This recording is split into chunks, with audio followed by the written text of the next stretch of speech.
રાજકોટ બેઠકના ભાજપના ઉમેદવાર પુરુષોત્તમ રૂપાલા દ્વારા ક્ષત્રિય સમાજની માતા બહેનો વિશે કરેલી ટિપ્પણી મામલે ચાલી રહેલા લડત હવે સુરત જિલ્લામાં પણ જોવા મળી છે। સુરત જિલ્લાના માંડવી ખાતે રાજપૂત સમાજના આગેવાનોએ ભેગા મળી માંડવી મામલતદાર કચેરી ખાતે આવેદનપત્ર આપ્યું હતું।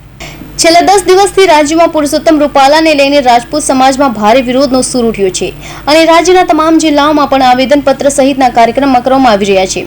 રાજકોટ બેઠક ઉપર રૂપાલાને ઉમેદવાર તરીકે બદલવાની માંગ સાથે અડગ છે, ત્યારે માંડવી રાજપૂત સમાજ આગેવાનો તેમજ દ્વારા માંડવી મામલતદારને આવેદનપત્ર આપવા માટે ભેગા થયા હતા અને કોઈ પક્ષ કે અન્ય કોઈ સમાજનો વિરોધ નહીં, પરંતુ માત્ર ને માત્ર પુરુષોત્તમ રૂપાલાને બદલે અન્ય કોઈ ઉમેદવાર મૂકવામાં આવે એવી માંગ માંડવી રાજપૂત સમાજના આગેવાનો પણ કરી હતી।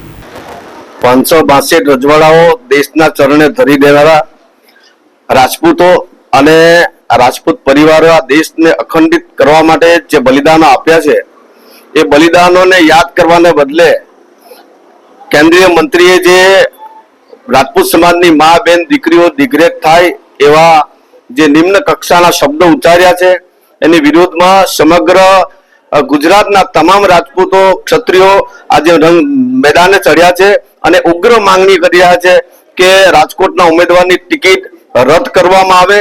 અમારી બહેનો આજે જોહર કક્ષા સુધી પહોંચી ગઈ છે। જોહર શબ્દનો અર્થ જ એ છે કે જ્યારે જેની સાથે કોઈ નથી હોતું ને ત્યારે જોહર કરવું પડતું હોય છે। તો એ બહેનોને અમારા આ માંડવી વિભાગ રાજપૂત સમાજ તરફથી અમે કહેવા માંગીએ છીએ કે તમામ રાજપૂત ભાઈઓ આપની પડખે છે, આપણે જોહર કરવાની જરૂર નથી। અત્યાર પછી ગુજરાત છોડીને ગુજરાતથી બહાર 22 કરોડ ક્ષત્રિયો આ 22 કરોડ ક્ષત્રિયો આપની પડખે ઉભા છે અને અમારી એક જ માંગણી છે કે અમે રાજકોટના ઉમેદવારની ટિકિટ રદ થાય, એ જ લાગણી અમારી કેન્દ્ર સુધી પહોંચે, એ જ સાથે મારી વાત પૂરી કરું છું। જય માતાજી। અમે માંડવી અને માંડવી તાલુકા અને નગરના રાજપૂતોની અમારી એક જ માંગણી છે કે રાજકોટના જે પુરુષોત્તમ રૂપાલાએ જે અમારી બહેનો અને ભાઈઓ બહેનો માટે અને માતાઓ માટે જે અપમાનિત શબ્દો જે વાપર્યા છે, તો અમારી એક જ માંગ છે કે એમની ટિકિટ તાત્કાલિક ધોરણે રદ થવી જોઈએ।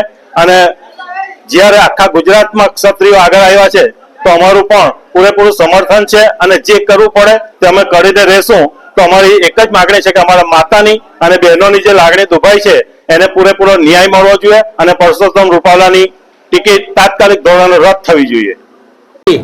કોઈ પણ પક્ષનો મારો કે મારા સમાજનો કે રાજપૂત સમાજનો કોઈ પક્ષનો વિરોધ નથી, પણ જ્યારે ક્ષત્રિયાણીઓ વિશે, બહેન માતાઓ અને દીકરીઓ વિશે રૂપાલાએ જે કંઈ ટિપ્પણ કરી એ અમારા સમાજ માટે યોગ્ય નથી। રાજપૂતો માટે પોતાનું માન સન્માન સૌથી ઉપર હોય છે। જ્યારે અમારા સન્માન પર વાત આવે છે ત્યારે સન્માનની સાથે સમાધાન ક્યારે પણ નહીં, ની કાલે ની આજે ની આવતીકાલે। અને જ્યારે સમાનની વાત આવે છે ત્યારે સરકાર એટલું ધ્યાનમાં રાખવું જોઈએ કે જ્યારે અમારા રાજપૂતાણીઓ ક્ષત્રિયોએ જોહર કર્યા હતા, અમારા રાજપૂતોએ જ્યારે રજવાડાઓ દાનમાં આપ્યા હતા, તો એ વાતને નોંધમાં લેવી જોઈએ, નહીં કે આવી ટિપ્પણીઓને।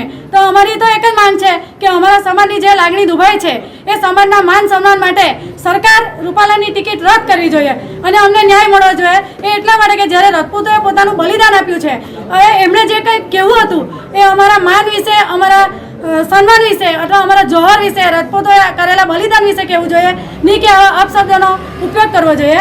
તો અમારી લાગણીને માનમાં રાખજો અને અમારી એક જ માંગ છે કે રૂપાલાની ટિકિટ રદ થાય અને એની જગ્યાએ બીજા કોઈ ઉમેદવારને લેવામાં આવે, એની સામે અમને કોઈ જ વાંધો નથી। અગાઉ જે કંઈ અમારી સંકલન સમિતિના સભ્યો જે કંઈ નિર્ણય લેશે તેની સાથે અમારા સૌ બહેનોનું સમર્થન રહેશે અને હંમેશા અમે અમારી લડતમાં અમારા સમાજ સાથે રહેશું। એ વાત સરકારે હંમેશા ધ્યાનમાં લઈ અમારી માંગને પૂરી કરશો, એ જ અમારી નમ્ર વિનંતી। જય ભવાની, જય ભવાની, જય। સુરત જિલ્લામાં પણ લડતની શરૂઆત કરવામાં આવી છે। આજે માંડવી મામલતદાર કચેરી ખાતે રાજપૂત સમાજના આગેવાનો, યુવાનો, વડીલો અને મોટી સંખ્યામાં મહિલાઓ પણ ઉપસ્થિત થઈ હતી અને મહિલાઓએ પણ પુરુષોત્તમ રૂપાલાએ કરેલ ફટાકને વખોડી કાઢ્યા હતા અને રૂપાલાને ઉમેદવાર તરીકે બદલવામાં નહીં આવે તો મહિલાઓ દ્વારા પણ ઉગ્ર લડતની ચીમકી આપવામાં આવી હતી। સાંભળીએ। રાજપૂત સમાજ આજે વર્ષો 500 વર્ષ પુરાના જ્યારે રાજપૂત લોકો પોતાનું રજવાડું હંપેલું હતું, આજે તે માં દીકરી માટે રૂપાલા જો આવો શબ્દ બોલતા હોય તો ગેરવ્યાજબી છે અને અમારી એક જ માંગ છે રાજપૂત લોકોની કે જ્યાં સુધી રૂપાલાની ટિકિટ મંજૂર કેન્સલ નહીં કરે ત્યાં સુધી અમારા સતત વિરોધ રહેશે।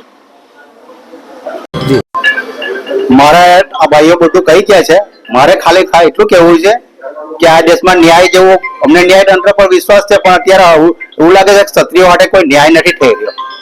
જ્યારે એક જ મોદી સાહેબની અટક માટે જ્યારે રાહુલ ગાંધી જો એ બોલતા હોય કે ખાલી બધા ચોરોની અટક કેમ મોદી છે, તો આ તો અમારા બહેનો માટે ખરાબ બોલ્યા છે, તો એના માટે કેમ કોઈ સજા નહીં મળે?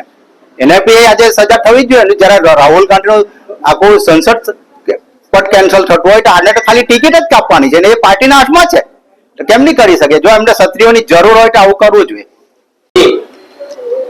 જય મહારાજી. આજ રોજ માંડવી નગર અને માંડવી તાલુકા રાજપૂત સમાજ વતી જે ભારતીય જનતા પાર્ટીના રાજકોટ બેઠકના ઉમેદવાર કેન્દ્રીય મંત્રી પુરુષોત્તમ રૂપાલાએ જે અમારી માતા બહેનનું જે અપમાન કર્યું છે, એ અપમાનને અમે સખત કડક શબ્દોમાં વખોડીએ છીએ. અમારો ગૌરવવર્તો ઇતિહાસ રહ્યો છે. જ્યારે અમે દેશ માટે એક માંગે એક અવાજે 562 રજવાડા જો એક બોલ પર આપી દીધા હોય તો આ ભારતીય જનતા પાર્ટી જો અમારા ક્ષત્રિયોની જરૂર ને પ્રેમ હોય, લાગણી હોય તો રૂપાલાની ટિકિટ રદ કરે. 75 લાખ ગુજરાતના 75 લાખ રાજપૂતોનું અપમાન ભારતીય જનતા પાર્ટીના ઉમેદવાર રૂપાલાએ કર્યું છે. માટે અમારી એક જ માંગણી છે કે પરસોત્તમ રૂપાલાની ટિકિટ રદ થવી જોઈએ, નહીં તો આવનારા વર્ષમાં કે આવનારા દિવસમાં અમારો સમાજ જે કઈ રણનીતિ નક્કી કરશે તેના ભાગરૂપે અમે કાર્યક્રમ કરશું. આભાર. જય માતાજી. છેલ્લા 10 દિવસથી ગુજરાત રાજ્ય રાજપૂત સંલગ્ન સમિતિના નેજા હેઠળ ક્ષત્રિય સમાજ દ્વારા લડત ચલાવાઈ રહી છે. શાંતિપૂર્ણ રીતે ક્ષત્રિય સમાજે પોતાની માંગને લઈને લડત ચલાવવામાં આવી રહી છે. જો કે ભાજપ પક્ષ દ્વારા હજુ પણ ઉમેદવાર બદલવાની માંગને લઈને કોઈ નિર્ણય લેવાયો નથી, જેથી દિવસે ને દિવસે ક્ષત્રિય સમાજમાં રોષ શોધી રહ્યો છે. Dharmesh Patel, Hind TV news, Mandvi.